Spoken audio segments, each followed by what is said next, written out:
Okay, good morning, everybody. Glad to see you as always. I assume we'll still have some other people joining us shortly, but want to go ahead and get started. Um, so welcome again to our task force this morning. I didn't see, do we have anybody new joining us this morning? Didn't think so. So let's just jump into it this morning. Just a reminder that if you haven't seen our Arizona broadband video that Paul Ross did, really awesome. You should really check it out. And I've included the links in further recording in all of my newsletters. So um, let's go ahead and get started. Again, I want to remind you that most of the stuff that we hear that people talk about at the meeting, I do send out the recording of the meeting, the minutes of the summary of the meeting, the attendance list, and all that sort of stuff. So if you miss something or you miss wanting to contact somebody, that you should have all that information, hopefully within a day or so. So just wanted to talk about that. Let's talk about what's on the agenda this morning. Of course, we'll get our updates from the broadband office and Department of Ed and State Library. And then Lucy will give us more of an update on what's happening with our task force. And Lucy, I do apologize that I'm behind getting some stuff done to you for you. And then we're going to hear from Joseph, or he goes prefers SEP, Spritisma. Is that correct? SEP? It's a mouthful, Steve. A lot of vowels and consonants mixed together. I usually say spritzma, but I hear spritzma and Spritzma. spritzma as well. So yeah. Okay. Well, anyway, we're going to hear from SEP today about some of the really cool stuff that the Center for the Future of Arizona is doing. We have a longstanding relationship with them. Aaron Ball, although he doesn't always make it, has attended many of our meetings, and Joseph has been showing up for most of our meetings whenever he's available. So we appreciate that, Joseph. Just a reminder about the NDIA Net Inclusion Conference. We'll talk more about that. And then some latest updates from Washington.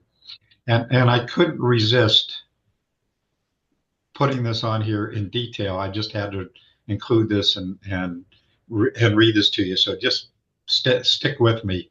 But I was just reading an article this morning that the president has signed an executive order to incorporate artificial intelligence in America's classrooms. And so it says, although the exact text of the order has not yet been released, the Washington Post saw a pre-decisional draft that said the president wants students trained on how to use AI and for schools to partner with the private sector to implement the technology in school programs. The president is establishing the White House Task Force on AI Education. The task force will be chaired by the director of the White House Office of Science and Technology Policy and include other members of the administration, such as the Secretary of Education, the Secretary of Labor, and the Special Advisor for AI and Crypto, which I didn't even know there was such a thing. Task Force will plan and help agencies implement a presidential AI challenge, which will encourage and highlight student and educator achievements in AI, promote wide geographic adoption of technological advancement, and foster collaboration between government, academia, philanthropy, and industry to address national challenges with AI solutions.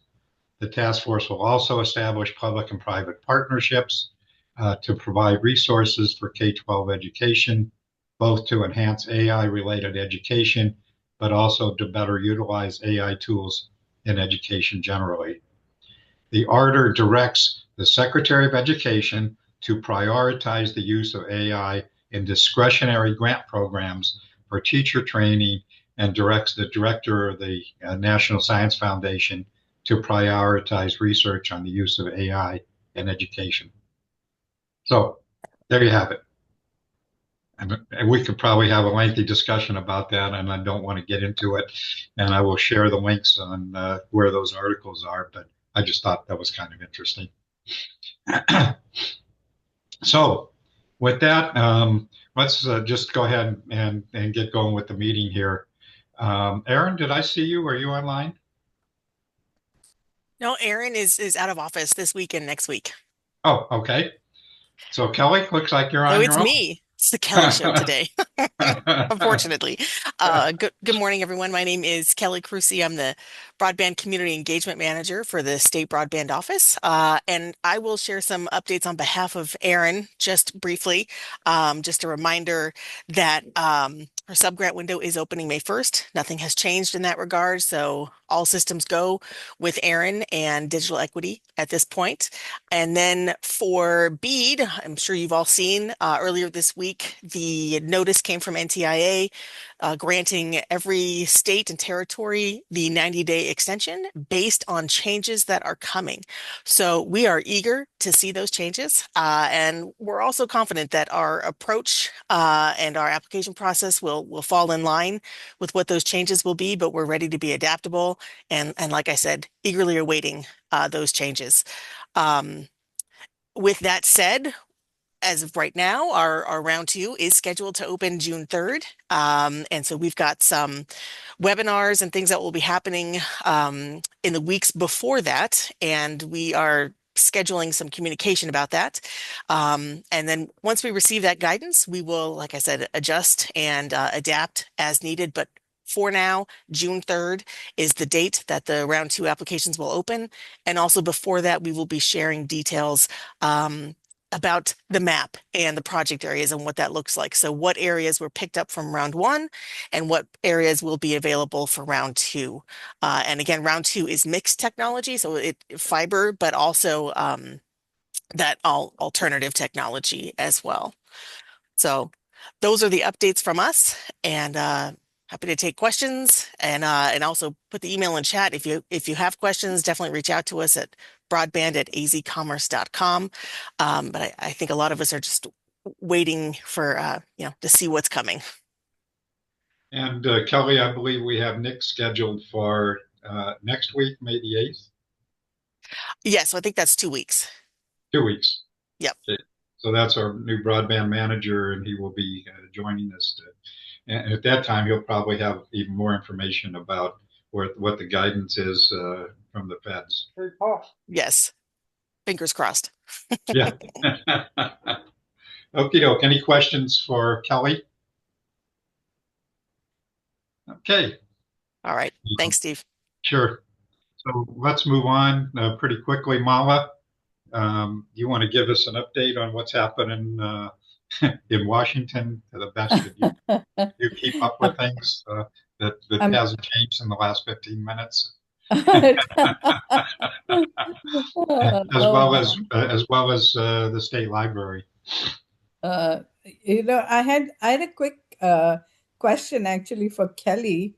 Okay. And that was, I read that the Republicans, I mean, we know that the Republicans haven't passed up opportunities to critique the BEAD program deployment being slow, but have they delayed it by another 90 days? I saw some notice being sent out to state broadband offices saying that there's going to be a 90-day delay and they're extending the submission of the final proposals. Is that true? Did we receive one at our broadband office as well? Yes. So we did, and that's what I was speaking about. We did receive, every state and territory received a 90-day extension because of the changes that are coming. Okay. So, Okay. and that it says in the notice that that's why the extension is granted because of the changes, and that the broadband offices will need time to adjust to those changes. So, Okay. uh, I keep using the word eager. We are eager to see the changes and get moving in that direction. So, as soon as that information is out, we'll be making sure that, okay, adjusting and adapting as quickly as possible so that we can get everything done, and hopefully with minimal disruption to the process. But we will see for sure. We have to relook at the plan because of the changes? We have no idea. Okay. So we have received like no indication, like we know what you know, so no indication as to what's coming. And we remain hopeful, confident that we've done a good job and that we'll be able to make those changes work with what we've done already. Okay. We will see. Keep our fingers crossed, right? Yes, exactly. Thanks, I Paula. think part of No. the hope is that whatever these changes are won't require delays. We're already talking 90 days here as an extension, but that it Yeah. won't cause delays and require states to redo their plans. And so again, Right. we're, I guess, eagerly waiting to see what comes down the pike here. But it sounds like they haven't made final decisions about those changes yet. Looks Exactly. like that. So And we're all, waiting with bated breath. Here we go.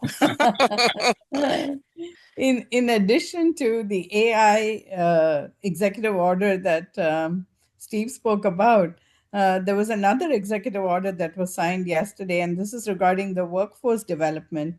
And they are looking to increase the total number of apprenticeship and internships around the country, and the administration will support communities offering work related career alignment programs or workforce development programs like apprenticeship and dual enrollment and things like that to meet the needs of the workforce.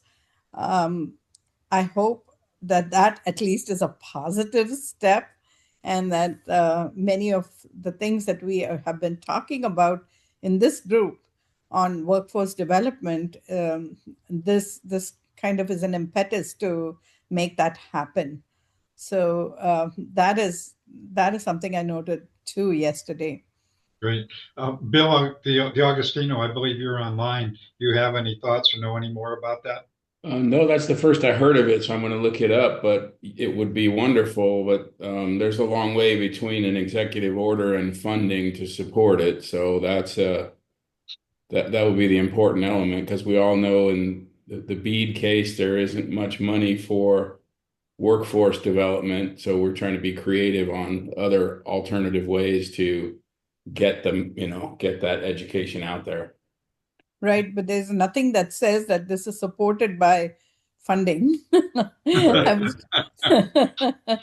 So again, it's another order that maybe we have to keep looking for grants that would support it. But let's Well, see. the good news here in Arizona, Aaron, with the digital equity grant that's coming out, there is a specific goal about workforce in that grant. Correct. So that may be an opportunity for us.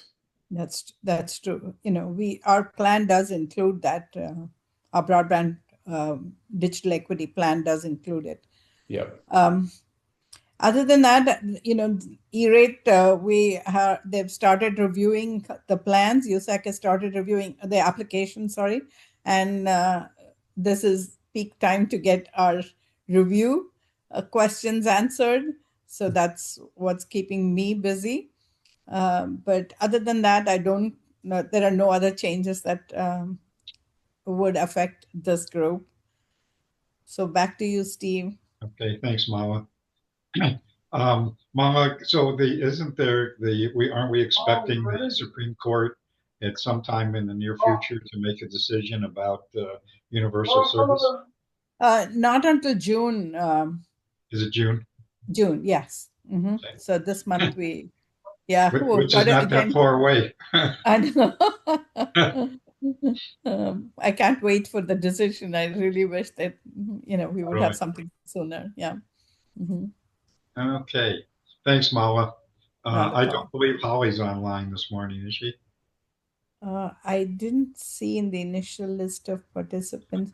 No, Holly's not here. And I don't know if Anthony's online either. Anthony, too, is not online. Yeah. Okay. And Michael Kendall, I think you are. I don't know if you have anything more that you want to talk about with Department of Ed. Yes, good morning. How's my audio, Steve? I'm sorry, what was that? How's my audio, Steve? That's fine. Trouble with my headset. Okay, good. Yes, this is Michael Kendall. I assist with the broadband coordination for Arizona Department of Education. I don't have much to update. Things have been pretty quiet in the office. Well, for our office, again, our focus is on the special construction projects. And other than we have about 8 projects in flight that are under construction, other than monitoring those, we haven't seen any new activity, requests for new funds, state matching funds, and the rest for the past 2 to 3 weeks. It's been relatively quiet. So not a So, lot to Michael, update this week. I'm sorry, can you remind people about the special construction projects? Yes, special construction is under the category 1.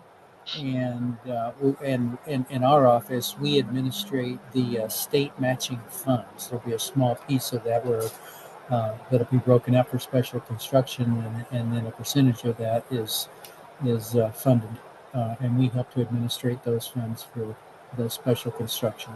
All of the one-time upfront costs, for Category 1 items.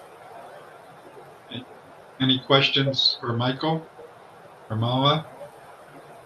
Okay, let's move on. So I don't believe John Kelly's here today either.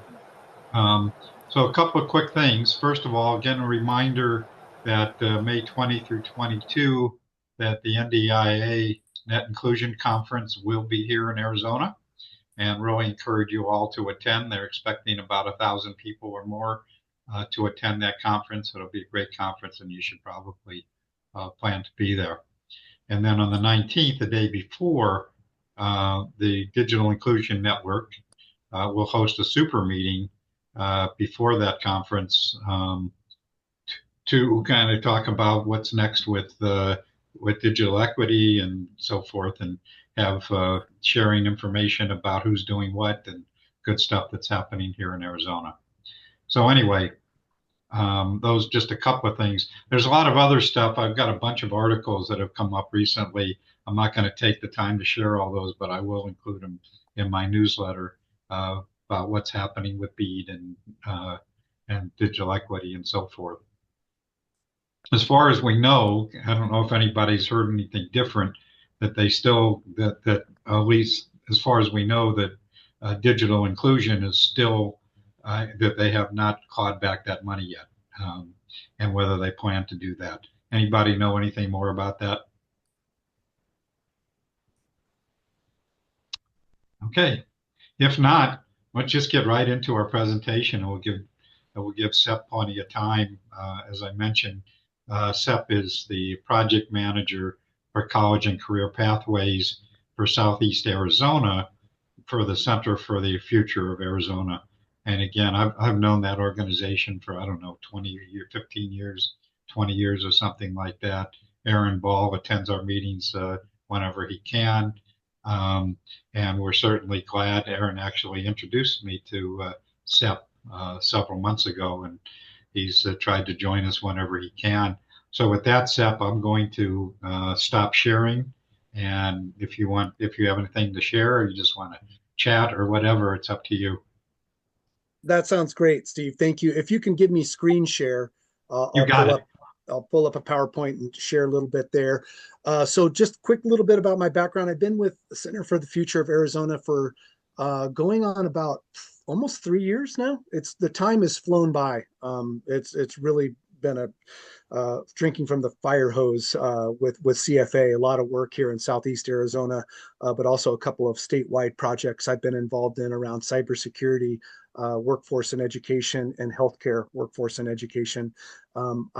Prior to this, I was with the University of Arizona Cooperative Extension here in Southeast Arizona, and worked on a project called Building Healthy Communities, kind of from a collective impact and social determinants of health perspective, with schools and hospitals, healthcare providers, business elements, economic development folks, and was involved in that for just about 4 years, a really generous grant from the Legacy Foundation of Southeast Arizona.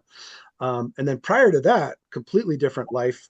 For 20 years, I was with Cochise County Probation and Juvenile Court Services, and I worked with youth and adults and families in our detention center, and a trainer for probation officers. Really fun and an awesome career, and I actually miss a lot of that work, and was very, very enjoyable. I'm talking to you from Southeast Arizona, Cochise County. banks of the San Pedro River, where my wife and I live. Our kids have grown and launched into their lives, so we're here on this 26 acres solo now, and been here just around 26 or 27 years.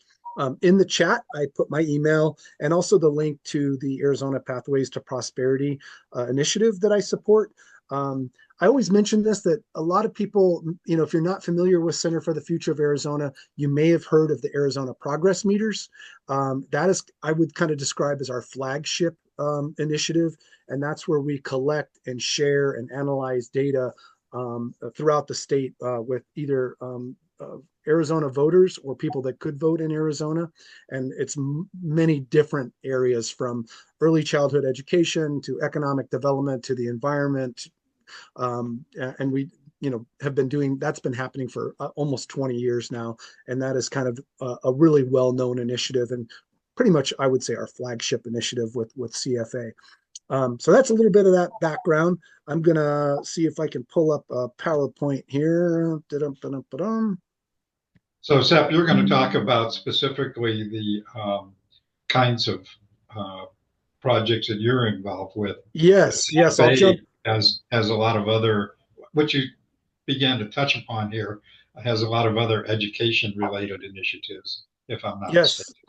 Yeah, so what I'm involved in specifically is Arizona Pathways to Prosperity. As I said, I put the link in there. Project manager. I'm in Southeast Arizona, Cochise County, but I do work in Graham and Greenlee and Gila a little bit, and Santa Cruz, and occasionally in Pima with Dr. Aaron Ball, who's my mentor, colleague, and made the maybe sketchy decision of hiring me as well. But just a fantastic colleague, and really deeply connected to the Pathways work.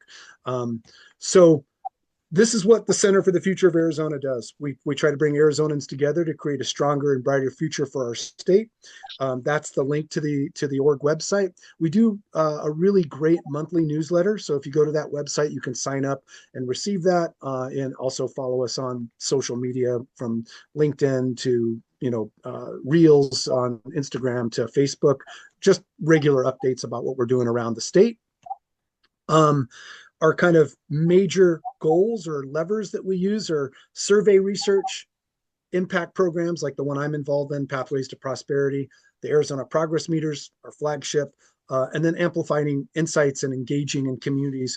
And that was a big shift that happened about 3 years ago, where there used to be about one person from CFA that was out in the state, and that was Aaron Ball in Tucson. And now we have people up in northern Arizona, southeast Arizona, southwest Arizona, and the far east valley of Phoenix. So I think we truly are trying to be integrated, embedded in the communities around the state. And so that's kind of our major levers. One of the kind of focus points is this idea of public schools and having qualified teachers. This is 2024, early 25 research about impact and what people hope for. The one thing just with the progress meters and that work is, what comes out is that Arizonans are often much more in alignment and agreement about what they want to have happen in the state. It doesn't always match up with the news. The news is, sometimes there to kind of sell stuff, and CFA often is trying to help people see, like, through these surveys, there's a lot more overlap and agreement and opportunity to collaborate with each other than is kind of promoted on a daily basis. Pathways to Prosperity, that's what area that I work. So, and our approach, we work from K-12 to post-secondary with industry, workforce development and economic development, looking at jobs, leveraging, collaborating with industry partners, implementing K-14. So I work with K-12 and post-secondary, and then also look to kind of advance our work strategically based on economic and workforce development in the counties that we work in. So we're not really trying to bring like an agenda and saying, this is the way you should do it. We try to live, work, and listen, and kind of understand the assets in the communities that we're in. So Why does it matter? We work to support economic development. This attainment goals of statewide 60% by 2030. Why? It's just critical that we align business, education, workforce, and economic development. These things are cross sector and Venn diagrammed working together, and then it transforms by helping people earning degrees or credentials, and especially in areas where it's good paying jobs, good training, and in demand careers. A little bit of our impact: 75,000 students impacted annually, 14 plus higher education partners. Some of last year we were able to launch the very first Cochise County Cybersecurity Education and Workforce Summit here. Really good example of the work that CFA does. This was a combination of Arizona at Work, Cochise College, the University of Arizona, contractors from Fort Huachuca in the cybersecurity industry, the Cochise County School Superintendent's Office, Valley Telecom. I see Heather on the call today. They were a great partner in that. AZ Cyber Initiative was a partner. If I was to list everybody that got involved and promoted that, even the Arizona Department of Homeland Security and our state CISO was, our guest speaker. That is the kind of work we do. And then what came out of that, one piece that came out of it is students are going to school. They're doing well. They're accessing great programs at Cochise College and the U of A. And then they're graduating or they're receiving certificates or credentials. And they're finding that it's difficult to get work because they have no work experience. So an initiative that is underway right now, partially from that work, is the development of R and GSOCs around the state, where college students are now able to work either remotely or on site, doing cyber analytics, either for the state or small businesses or large businesses while they're in school. So when they graduate, they're not just they have a great 4.0 GPA, they have a credential, a certificate, an associate's, a bachelor's, but they now also are going to have the opportunity to have a resume with real life work experience.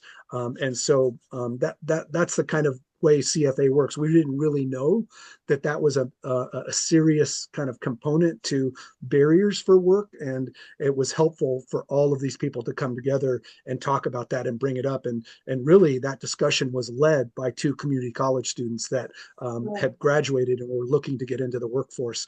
And especially in rural Arizona, when you think about equity and access, it can be pretty tricky to. Oh, I think we got somebody. Okay, who is that? I think we got another person talking there. Yeah. Okay, there they go. So yeah, that's just an example. I won't go too more into this. I think you guys have an idea and you have the link. But a lot of our work is also, very student driven, and we look to lift up and connect and integrate with the voices of students around the state. Often folks come in and have a plan and forget that this plan is deeply, related to what students want to have happen and what they're thinking about, what their experiences are. And so that's another piece of our work. I'll stop there on that share out, and I'm happy to share that slide deck if anybody would like it. I wanted to just give another couple of examples of the work that we do in this region around access and equity in the digital arena. And two of those things are launching and supporting programs like Cyber Patriots. We've been doing that for 3 years here in Cochise County. It was happening before we came, but we were able to look at those assets with Cochise College and some of the high schools and middle schools and support its growth. And so Cyber Patriots is growing and developing, and more students are getting involved in rural communities And a big shout out to Cochise College and Dan Gilmet for moving that forward, as well as Paul Wagner from the University of Arizona CAST. CFA, again, played an intermediary role to help expand Cyber Patriots around Cochise County. Same thing is happening with AZ Cyber Initiative. I think many of you probably met Manny Felix, really close partner of CFA. We've been able to expand and support AZ Cyber Camps here in Cochise County for 3 years, and especially reaching out to smaller communities like Wilcox. And I just got to say another big shout out to a teacher there, Rebecca Basme from the middle school, really helped expand access to the Cyber Patriots boot camps through her connections at the school, through her students in the middle school and her connections in the high school. And we were able to support those camps at Cochise College in Wilcox. And Rebecca went on to become trained as a cybersecurity education specialist through teacher boot camps that were hosted in the Valley, in Phoenix and Tucson. So that's just some examples of ways where we're trying to look at where needs are and where maybe there hasn't been a footprint or access in the past, and moving into those areas. The third one that you and I talked about, Steve, is a project we've been doing for about 2 years with an organization called the Work-Based Learning Alliance. And these are paid virtual internships for high school students. And we have done ones that are 50 hours and ones that are 100 hours. I think the hourly amount right now is $15. So it's pretty substantial. Those internships have happened in Cochise County with Benson Hospital, Northern Cochise Community Hospital, a science nonprofit called INSIMED, Industry Simulation Education, with a teacher that used to be at Wilcox, Ty White. We've also done them with the U of A, with Cochise College, and we've done one with Job Path, where students for 50 or 100 hours do a virtual internship. They develop a project, they manage that project, they meet weekly with the intermediary from WBLA and with a person from the organization to make sure they're staying on task. And then in the final section, they present that project online. And so those students are really doing amazing soft skill and power skill work development of project management, communication, digital communication, and presentation skills. And the materials and outcomes that they create are being used by those companies. The one, I'm going to show you guys a clip of some students. Hopefully my video will work and you can hear the audio. But this was one specifically on cybersecurity, and they analyzed the cyber security format, walls, and setup for an organization, and then presented on suggestions and ideas that company organization could do to improve their security. And it's just inspiring to see high school students be able to do it. This group, I think there's 1 or 2 from Cochise County, but this one took students from other parts around the state, and they worked together. Again, because it's digital, there were students from Yuma, Cochise, Navajo, Coconino that often do not have access to earning this kind of money, and also don't have access to do an internship because of transportation and geography. So this is kind of a mindset that we have of how do we help students in rural communities gain access to these kind of things. Let me just pull up real quick and just show you the WBLA website and some of their information. Share screen. Doop-a-doop-a-doop-a-doo. And I'll put their link in the chat as well. And they've, like I said, been a really close partner of ours to have this happen, around the state. So this is the Work-Based Learning Alliance. They work nationally and internationally, and they work with high school students and college students as well.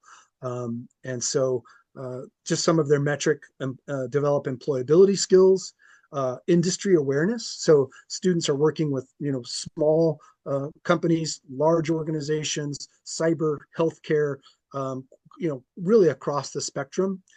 Developing personal pathway awareness. Not all students finish an internship and like, oh, I want to get into cybersecurity or healthcare. They're like, hey, I like that, but what I'm really interested in is, maybe AI, or what I'm really interested in is, marketing and communication, or I'm really interested in project management, but not specifically in the area of healthcare. And then also this development of a personal working style. What the approach is a mixture of 100% virtual experience. They work synchronously with each other in teams, and meet on a weekly basis to develop the project. It's structured with a project management plan that the students are involved in creating. And they also receive very detailed feedback from the industry partner about that project and what they're looking to have created. And we also, it aligns specifically with the industry, and it really does a major opportunity of providing career discovery, like many different careers, from healthcare to cyber to small mom and pop businesses. It's paid. I know we've been talking about, money is strange and interesting to figure out. We've been able to get funding, throughout this year and last year through the governor's office, and also a prior DOL grant that's still in place and functioning for us. And so that's a critical piece, that these students not only learn the skills, but they make a wage, and they can really get a sense of, like, how do I manage that money? What could I do with it?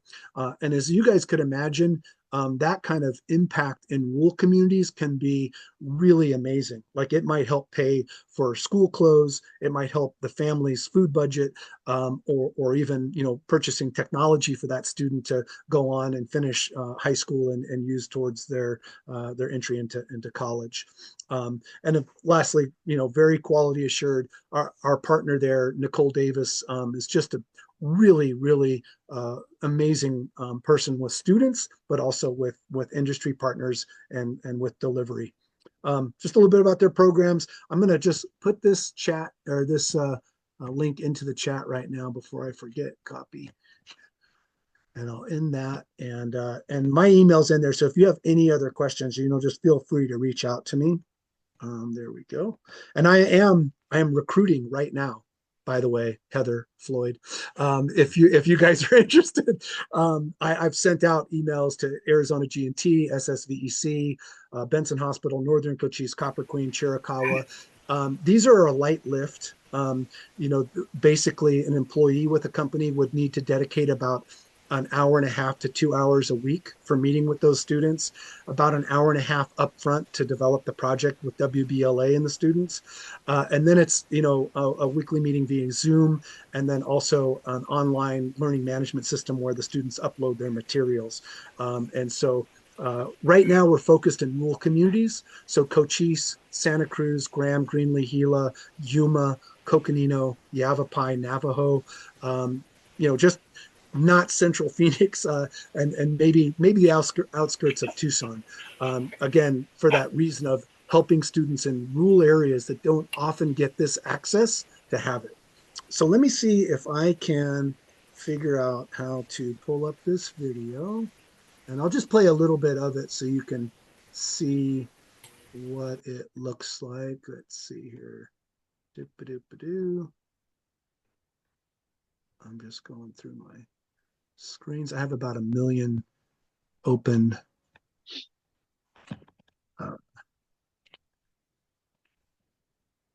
tabs, which is a really horrible habit that I need to break. Okay, let's see here. Where did that video go? Let me go back here.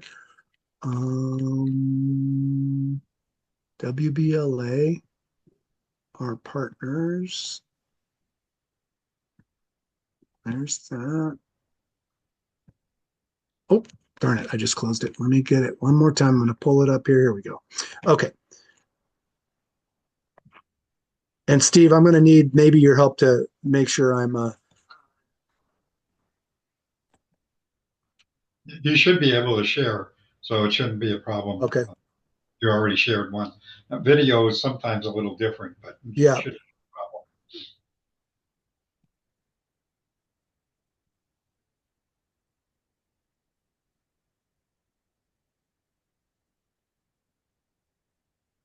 There you go. Can you hear the video audio? No. I'm going to play again and just see if you can hear it.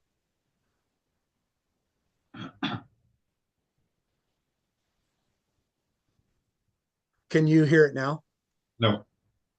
Any technical people here that can help you hear this video? I think there's an option with Zoom to share system audio. Okay. And maybe Steve, you may need to do that. I'm not sure. You have to go, Joe, on the where your bar is, where it's share, there's three dots. And then at the end of those three dots, come down to options and it says share computer sound or share sound. Okay, let me get out of here real quick. Oh, you have to be sharing when you do. Oh, okay. Yeah, so share and then share. And then the bar will come up, your share bar. Okay, more. Yep. Transcript, hide, video, share, more, share, computer sound. Perfect. And then main sound. I love it. Thank you. Welcome. Thank you, Lucy. You're welcome. I think I'll do, I guess, stereo. Let me try again and see if this will work. So to begin with, in cybersecurity, vulnerabilities are just anything that hackers can exploit to gain data or disrupt like a website or app. So it's just basically any website vulnerabilities that must be addressed. A content security policy is a feature that's designed to minimize the risk of certain security threats. It's made up from a set of instructions sent from a website to a browser, and it just limits the capabilities of the code that makes up the page. HTTP or Hypertext Transfer Protocol is just an old protocol that just defines the communication rules for client-server communication. I'm going to move this forward just a little bit so you can see another kind of middle section here.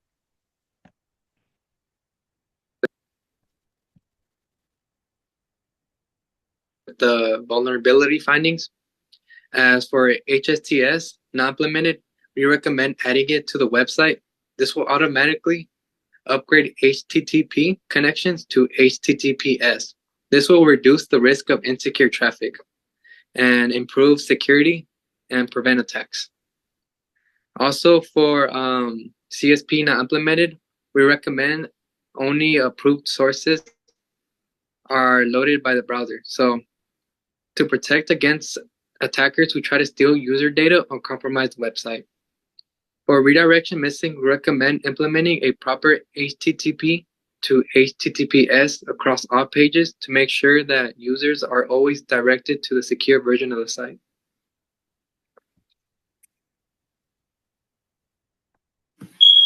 Hi, I'm Tanya, and I'm going to be going over the second slide of risk recommendations. The first one, X content type options, is high risk. If it's missing, the browsers might execute harmful files, inject unwanted content, steal or alter data, or trick users into downloading malicious files.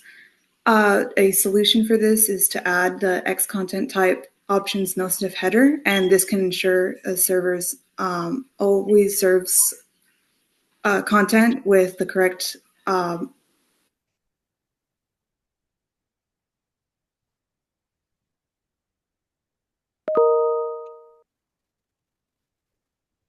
I'm going to just stop there. I'll put this video link into the chat.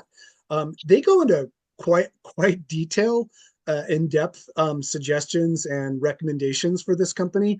They didn't have access to any secure, sites. They just basically looked at the organization's website and then did the research and began developing recommendations and looking for vulnerabilities. These are high school kids. As you see the video go on, in the end, to me, it looks like a group of college students presenting, and it's just remarkable. And it is the real sweet spot of the work that CFA and Arizona Pathways to Prosperity does. It is students' voice. They are intrinsically engaged in a project and developing it with a partnership with that industry partner. They're getting paid, for that work that they're doing. They are in the end going to also get letters of recommendation, and we even hope that it could lead to some future work for them with that organization. It's integrated into their school life, and it's real hands-on career exploration. And it's one of the most interesting projects I think I've been able to been involved in with CFA in this last year and a half. And again, we are recruiting right now. I think we have about 30 student spots still open in Cochise County. We're also looking for employers and or mentors. And so I can, if you email me, I can help you connect to that. And it's a great opportunity to make a major difference and a major impact in a young person's life, especially, again, students in rural communities that often don't have access to this because we're in the, out in the hinterlands and they just don't have the same access and resources that students might have in Tucson or Phoenix or some of the larger metropolitan areas. So I'll put that into the chat, and I put the WBLA link into the chat. I covered a lot of materials, and it's just the tip of the iceberg. There's a lot happening with CFA around the state in Southeast Arizona, and really none of it would happen without our partnerships. I don't mean to pick on you, Heather, but Heather and Valley Telecom have been, key partners in a Girls in Cyber event in Wilcox. Participating and coming to the to the Cochise County Cybersecurity Education Workforce Summit. Without partnerships like that, we would just be here talking to ourselves. And so those partnerships are with industry, with K-12, post-secondary, nonprofits like AZ Cyber Initiative, university partners like U of A CAST, Cochise College's cybersecurity program with Dan Gilmet. It goes on. Anyways, I have to emphasize that, this work requires really deep collaboration and communication with these partners, and we appreciate all that comes out of that.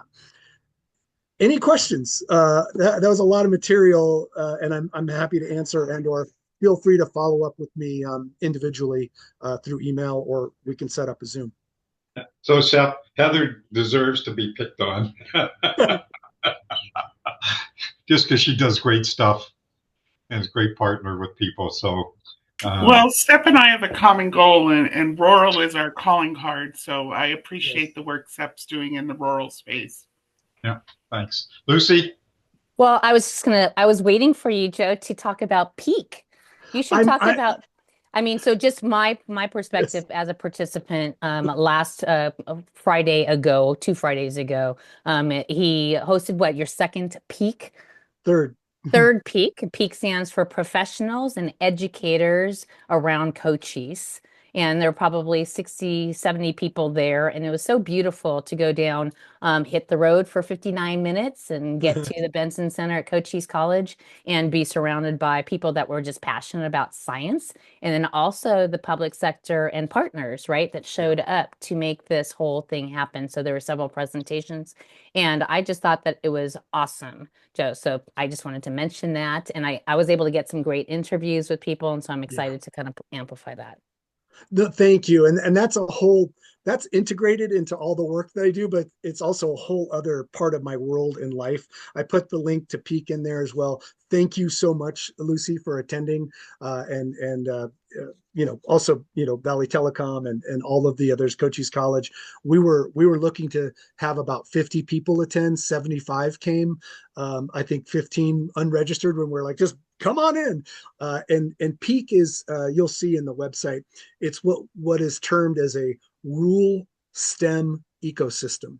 And we act as a hub and intermediaries to connect the same partners that I work with in my work with CFA, K-12, post-secondary, industry, nonprofits, government, and it's across all spectrums: agriculture, AI, IT, cyber, art, and the partnerships are key. Like none of that would have happened without, the multiple partners that were there to bring it together. So the Arizona Science Center, SciTech, SARSEF out of Tucson, Wilcox Middle School, Wilcox High School, Cochise County School Superintendent's Office. Again, it is a very integrated, woven together group of people that are dedicated to STEM and STEAM and rural STEM ecosystems. So Peak is in there as well. If you ever want to know more, feel free to reach out, and we'll invite you to any events that we have. We do have a spot on LinkedIn and Facebook, and we're about to have a 501c3 status. We have it at the state level, and we're about to have a federal one come into play, which will help us kind of expand some of our work. Thank you, Lucy, for coming. No, and my biggest takeaway, I just wanted to say this because we're so broadband focused. This is an Arizona Broadband, Stakeholders Network call. But being the daughter of a science teacher, my big takeaway from that and listening to all the incredible presentations was I was almost a little jealous because the ability to teach STEM and STEAM in rural is like right in your backyard because of all of the beautiful nature and that type of, geoscience aspect of it. So yes, the focus is on Arizona broadband connectivity and making sure that there's no lag or gap, right, with regards to connectivity. But my takeaway from that was like, holy cow, these guys have it down pat. These guys are awesome, and they are thriving at being able to teach STEM beautifully. So anyways, just wanted to give you props on that. No, thank you. And again, it is not anything close to a one-person show. Cal Manis, Julie Huber, Rebecca Basme, Ty White, all of the people I collaborate with on other projects, they were deeply involved in launching our third annual Peak Summit and have been so since the beginning. And it's a very interesting mix of folks that come together from government to nonprofits to K-12, post-secondary. And it's just a great example of what you can accomplish when you remove silos. I love silo removal because when people start talking, it the opportunities just expand rapidly. And I saw you conversing, Lucy, with people and like, oh, we could do this, and would you like to join this group? And have you heard? I'm sure I heard you mention this group to folks, and I wish I could have spent 10 minutes just telling them about what you guys do, but it was a packed day. It started and ended, and my mind was head was spinning by the end. So, but thank you for the share out and the reminder. Another great opportunity to connect here in Southeast Arizona. So, Seth, my relationship with CFA goes back a long time, particularly with Aaron. Yes. And I actually had talked with Aaron some time ago, and probably need to renew that discussion about how your programs sync with our focus on digital equity, digital inclusion, and particularly looking at outreach in communities and rural communities around the state. And it's probably time, since that funding is coming up, for you guys to take a look at that. Related to that is that I actually had talked to Paul Wagner with CAST, as you well know, about because there is money in the digital equity plan to develop a statewide cybersecurity strategy.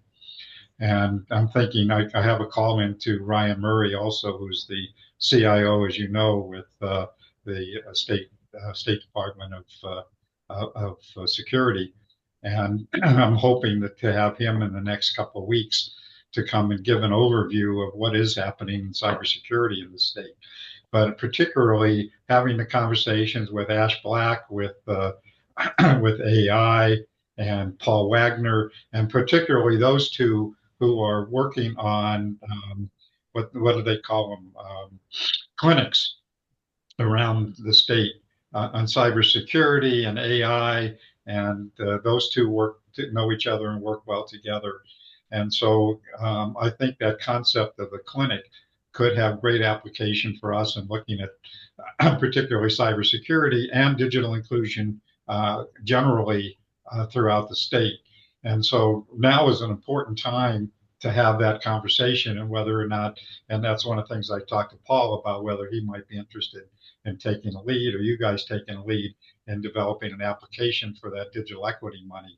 Because I think that what you guys already have an outreach throughout the state, and particularly you personally in Southern Arizona. So it's a particularly important time right now to take a look at those. And you already have obviously some of those partnerships already in place at this point in time.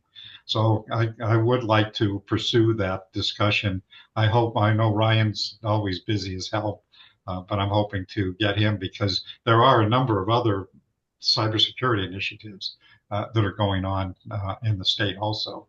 And if you really help. Absolutely, Steve. And I know we've got the bones and structure of an application in our hopper at CFA.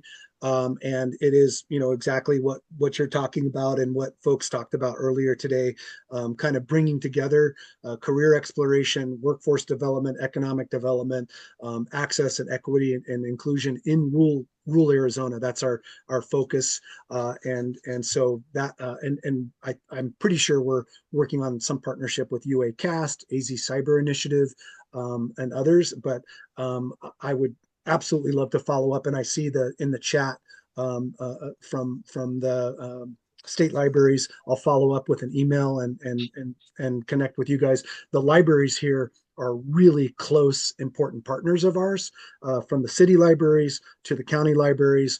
In Bisbee, Huachuca City, you name it, they act as community hubs in rural Arizona. If you're not from these places, there's three different places people connect and go to as a hub: the schools, the libraries, and the hospitals. And so the libraries are just really close and important partners of ours. And so, yeah, Steve, I'll follow up with you with an email and see if you and Aaron and I can have a chat and kind of fill in some blanks or explore other opportunities that maybe we're not thinking about. Yeah, and I do also am trying to reach out to Manny, yeah, with the cyber initiative. So, I mean, you guys are kind of key players in this space right now, particularly there's lots of stuff happening in cybersecurity, particularly, but outreach into communities and cybersecurity education, that you guys are an important player with that, along with Manny and Ryan and others. So, yes. Any other questions, comments, thoughts that people have about SEP and the work that they're doing? I just wanted to add, add a small comment to what Joel was saying. And our libraries in Cochise County are really active in workforce development as well as in health-based initiatives. I'm closely working with Huachuca City and Douglas on some health initiatives, telehealth initiatives. Joe, and that's one of the reasons I said I put a note directly to you to get in touch so I can introduce you to the librarians there who are really, really working hard and so enthusiastic about all of these initiatives, even though they're short-staffed. Yes. But they are very enthusiastic and they know their community really well. So, yes. I think it's an awesome partnership that you can have. I think I saw Megan online. Megan, are you on the call? No. Megan Hammond? No. Okay. Yeah, she's at our state library, our library development manager, and she looks after a lot of these programming that we do in the rural libraries. So really happy to connect with you. Thank you for doing all that you do for the rural community.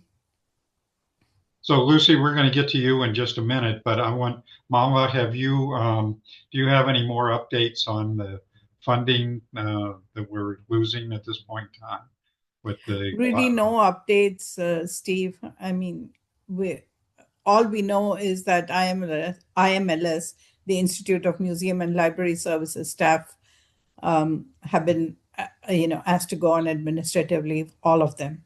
So we're not going to get. I know we're still waiting. There are court cases that are happening, including one that was initiated by our Attorney General in Arizona, and we'll just have to wait and see what happens. But until then, the funds are all frozen. That's really too bad. You guys, the Mhm. libraries are such an important resource for us. Right, right. Okay. So Lucy, you want to give us a quickie update, and then you and I need to chat. Sure. I will. I put a link in the chat. And this basically is like a calendar item that one can. So, for those that don't know, we have launched a 10-week session for Health and Education Task Force, specifically regarding the Arizona Broadband Stakeholders Network and the key implications that come across it. So, we are in week 2. It is a bi-weekly Zoom. It's hosted at the Force for Health Network, but you can either just click in the Zoom link that is on that calendar deal. B, you can go ahead and download the app and or come in the computer and be part of the group, which is what I just highly, highly, highly recommend, because all of the documentation, notes, interactivity, engagement. Heather was on it on week 1. She might be able to attest a little bit on how just much easier it kind of is to be able to share information and maybe put an interactive poll up there and start engaging. Heather, do you want to mention anything? Well, that was really helpful, but was very helpful was afterwards I had a place to go back to and reference documents and look at things as well. So it was a great one-all catch-all for everything. Exactly. And there is even a kind of a journey that we are putting together for this. So week 2, really the focus is on looking at the digital divide and its impact on health. I personally am going to be in Arizona, Phoenix, for the Arizona Women's Hall of Fame induction ceremony today. But my partner, Dr. Robert Gillio, will be leading the session. And so, and he is a subject matter expert on health disparities in rural communities. And so we ask you to join. Again, pop onto that link. And for anybody that wants to really take advantage of our give, we are giving anybody here a $99 free group leader membership to come in and actually learn a little bit more about how to use the platform for yourselves or your classrooms or your groups. And so today at 3, bi-weekly, come join us. And once you get into that group, you will be able to see what we've been talking about.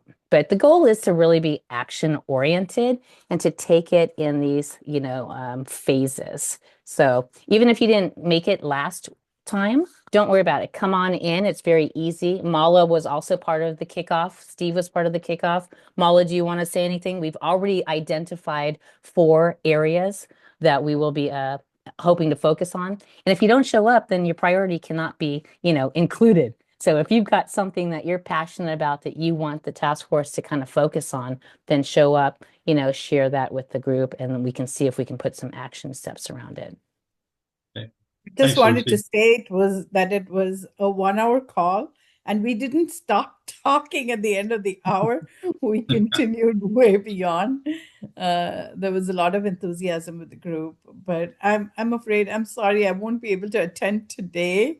I will catch up at the next meeting because I'm actually away from Arizona today in Connecticut, and it's that late in the evening. I'm actually going to be attending a play where my grandkids um, are acting in the play, school play. So Well, sorry you got a about it, lot of but nerve being on vacation. I know.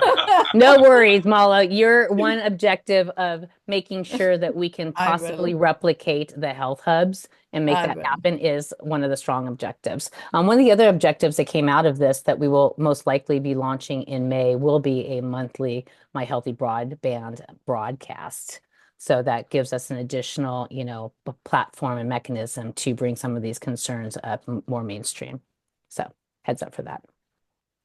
And then, of course, Heather's objective was, let's just find something that we can brag about and then replicate for rural Arizona. That's what we're going to focus on. But, the program, Joe, that you just talked about could be one very easily. That's a success story. So, yeah, show up and participate. Thanks. So I want to remind you, as you know, I do send out the chat and stuff. But if you were looking for that link, you can download the chat right now so that you will have all the links, anything that people talked about today. If you go to chat at the very top, you'll see 3 ellipses. If you click on that, you'll be able to download the chat directly to your computer, and then you will have all the links that are in the chat today at the moment. So if you want to join the meeting that Lucy just talked about, you'll be able to have that link and be reminded of that link. So with that, I'm going to stop. Well, are there any other important announcements that anybody wants to talk about real quickly? If not, I'm going to stop the recording. And if people want to hang around and chat, you're more than welcome to do so. Kelly, you just came live, so I know you're getting ready to say something. Thank you, Steve. Hi, everyone. Kelly Mukherjee from ASU's Enterprise Technology. Sep, thank you so much for your presentation. I plan on connecting with you soon. I really see like Sep and Heather, like listening to your focus on rural Arizona. I feel like we should be writing a story for you on As One. So I will be connecting with you afterwards on that. Lucy, wonderful work. I wish I could attend your session this afternoon, but I can't. But I feel like that's another opportunity for a story to be written. And Absolutely. I was thinking the same thing. I'm like, I got to get with Kelly, man. And just like, so, and you know what, if you'd like, I can go ahead and add you to the group so that even if you don't, Yeah. if you're not in the session, at least when we post, you'll get notified, you know, Right. of everything. Right. So for anyone who doesn't know about our storytelling initiative, As One is a web portal that is really meant to bring together all the great resources and all the great work.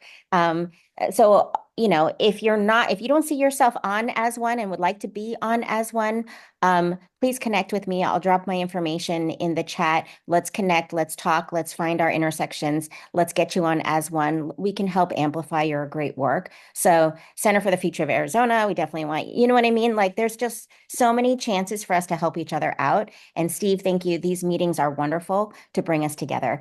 I did also put in the chat that we're selling t-shirts to help Arizona Digital Inclusion Network. I consider them a sister organization of this group right here for the AZBSN of like, you know, there's one that's more focused on broadband and then the other one's more focused on digital equity, although this one really covers the whole gamut. But anyways, if we'd like to help the Aiden organization, we're selling State 48 partnership t-shirts that help support digital inclusion here in Arizona. They're $35, which is a great price for State 48 t-shirts. And then these are for pickup at the Net Inclusion Conference. So I'm hoping to see you all there. I will be there. I'm on the local planning committee. So if there's anything that we can help as we approach, this is only a month away, please, happy to help you. So please feel free to reach out and happy to give you some information or get you connected. Thanks, Steve. Hey, thanks, Kelly. Anybody else have any announcements, anything they want to share? Well, I'm going to stop recording